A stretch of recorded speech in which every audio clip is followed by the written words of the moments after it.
Hello everybody, my name is Lena and welcome back to another video.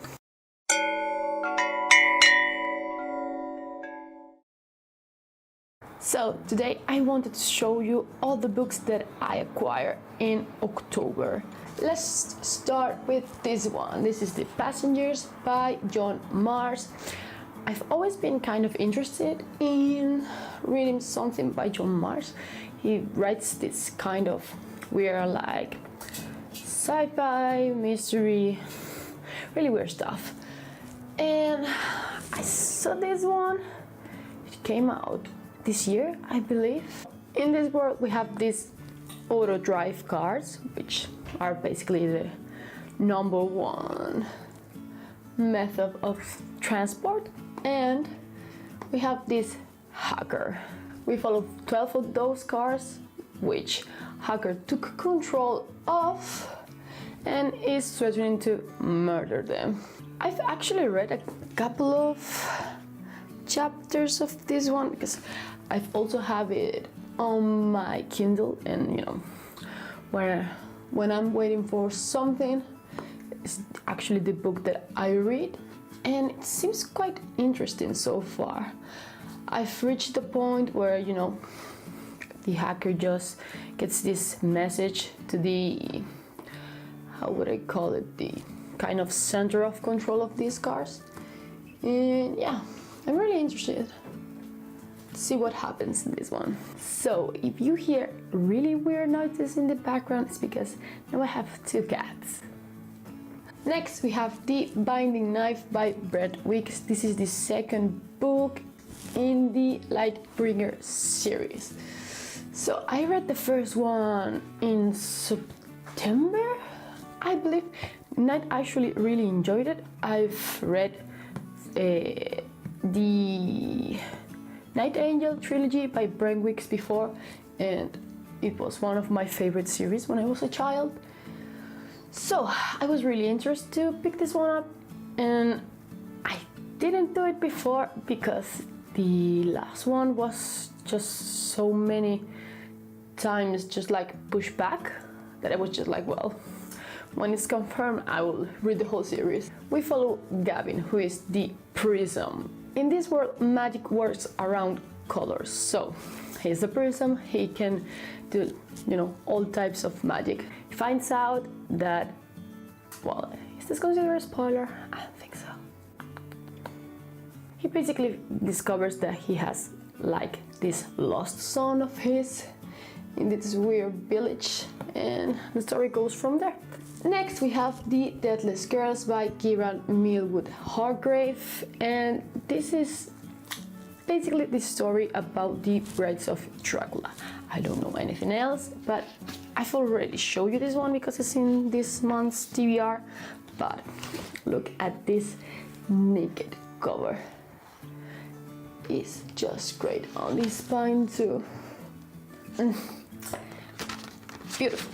I don't know much about it because I haven't read it yet, but I'm really looking forward to it. Now we have a memory called Empire by Arkady Martin, and I really don't know anything about this one.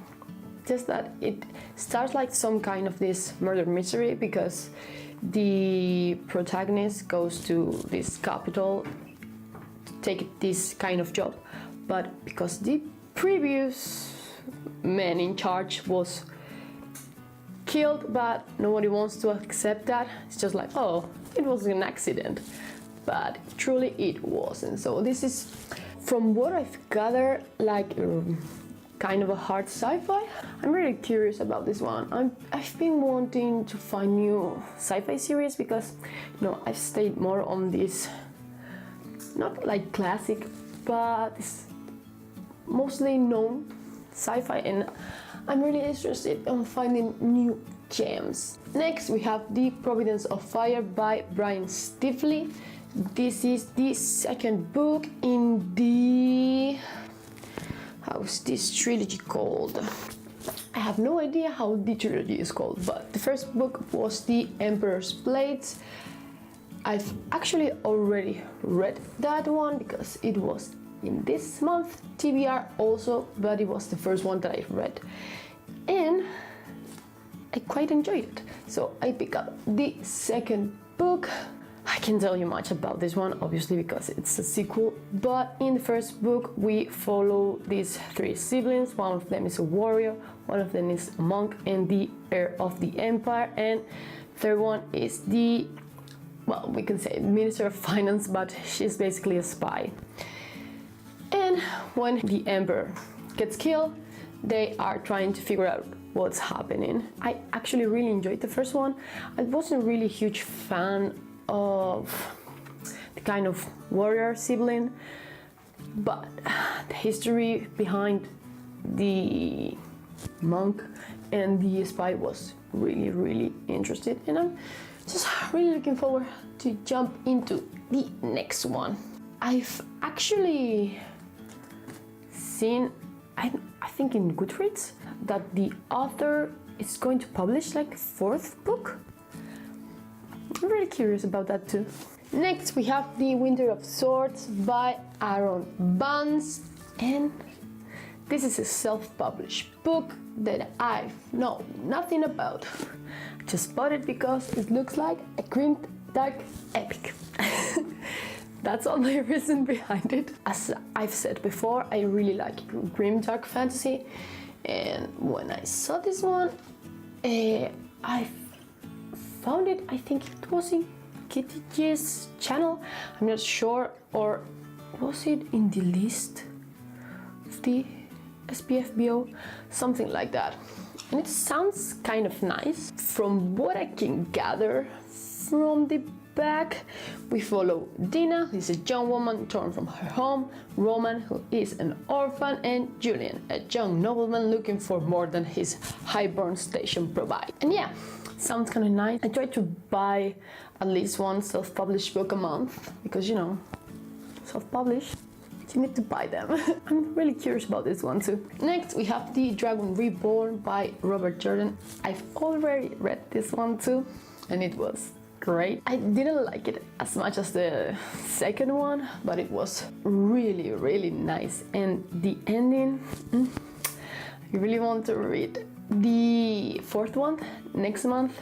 But yeah, if you've never read The Wheel of Time, you need to know that the first one is heavily inspired by The Lord of the Rings, but it's only the first one, and you know, Robert Jordan said it many times already. Give it a try. Next we have The Ring of Kings by Jen Lyons. This is actually one of my favorite books from this year. I've read this one already. I didn't have an actually physical copy, so that's why it's here, because the second one just came out and I bought both of them. If you don't know what The Ruin of Kings is about, we basically follow Kieran telling his own personal story. I've gotta say that it's this kind of really convoluted story actually, because we start with Kieran in this prison cell. We don't know what happened to him, why he's there, so he starts telling his story, but at the same time we have his jailer, who is this kind of sort of monster who can absorb people's memories. So she's telling the same story, but from these million different perspectives, and I really enjoy that. But if that's not your cup of tea, I don't think you will really like this one. Next we have The Merciful Crow by Margaret Owen. I've read this one too. I'm going to put on the something here the link to my October wrap-up where I talk more about this one, so if you want to find out more about my thoughts, just go to that video. In The Merciful Crow we have this sort of society based on different types of birds. So we have the hawks, that will be just like more of a warrior type of thing, and we have the crows, which are the lowest bird on the chain, and they basically take care of sick people and nobody respects them, and that kind of stuff. So in this one we have this pack of crows rescuing the heir of the throne, and the story just goes from there. Next we have Five Dark Fates by Kendar Blake. This is the final book in the Three Dark Crowns series. So Madre de Dios.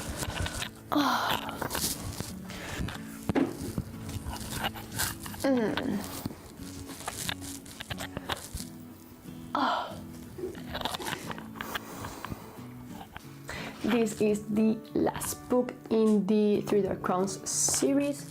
We have this island called Fenburn, where the queen always has triplets, and to decide who is going to rule next, the triples need to fight to the death until there's only one left. It's quite dark for being a YA novel, but it wasn't bad. Next we have The Inquisition by Taru. This is the second book in the Summoner series, and I can't tell you much about it, of course, but the first one we follow Fletcher. Thanks to this soldier, he finds out this kind of scroll allows him to summon a demon.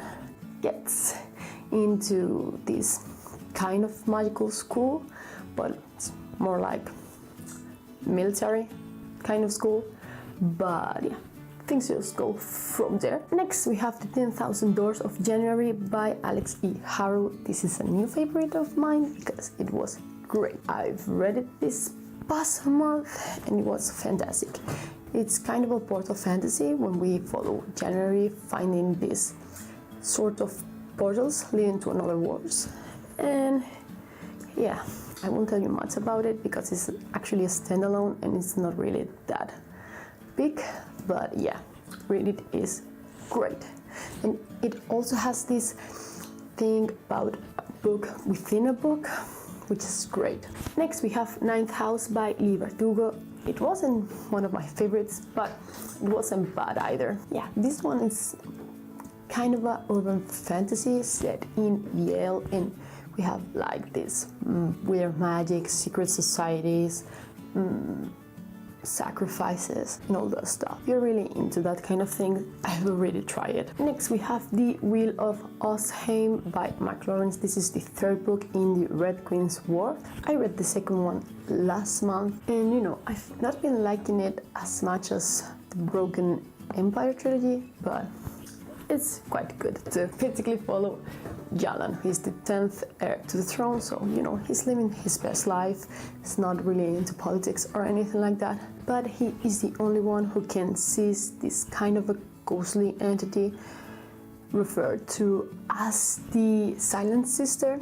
So one night he gets into this trap set by her, and a story goes from there when he finds his companion Snorri, and they travel north to find out what's going on. Really like Mark Lawrence, really like mostly all of his books, so I really want to finish this one so I can start Red Sister, because I really like to read books by chronological order, and yeah, I really want to finish this one so I can really start Red Sister. And the last one we have here is Shadows of Self by Brandon Sanderson. This is the second book in the second era of Mistborn. Before, you know, just like jumping into Way of Kings, I really want to finish all of his previous books. So I kind of wanted to read it this month, but you know, it was some topple, so didn't fit. The second era books are so short, as I really like, you know, this fantasy set in this kind of more modern world. I really enjoyed the first one.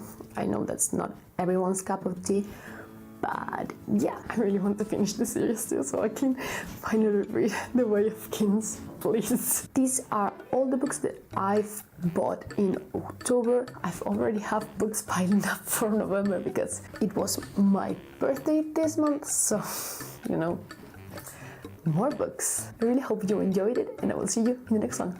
Bye!